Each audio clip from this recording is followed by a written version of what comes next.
உங்களுக்கு முன்னாடி மேடையில் நான் மைக்கில் பிடிச்சி உட்கார்ந்துட்டு இருக்கிறேன். இந்த நாயன்மார்கிற வணங்குற வணக்கம் எனக்கு கிடைக்கலன்னு வச்சுக்கிங்களேன்.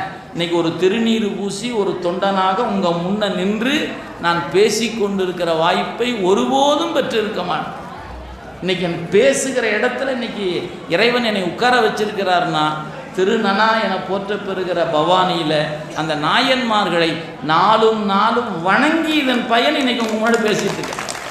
ஏதோ புத்தகத்தில் இதை படித்து பார்த்துட்டு பேச வந்திருக்கேன்னு நினச்சிக்காதீங்க. அப்படிலாம் இல்லவே இல்லை. என்னை இந்த இடத்துக்கு கொண்டு வந்து கொடுத்தது அந்த நாயன்மாருடைய அந்த வழிபாடு தான். அவங்களுக்கு தொடர்ந்து வழிபாடு செய்ததன் பயன் இன்னைக்கு திருமுறைகளை வாசிப்பதற்கும் நேசிப்பதற்கும் அந்த வழிபாடு தான் நமக்கு துணையாக நிற்கிறது. அதனால தான் சைவ சித்தாந்த நெறியில் சொன்னாங்க, குருவருள் இல்லையே திருவருள் இல்லைன்னாங்க.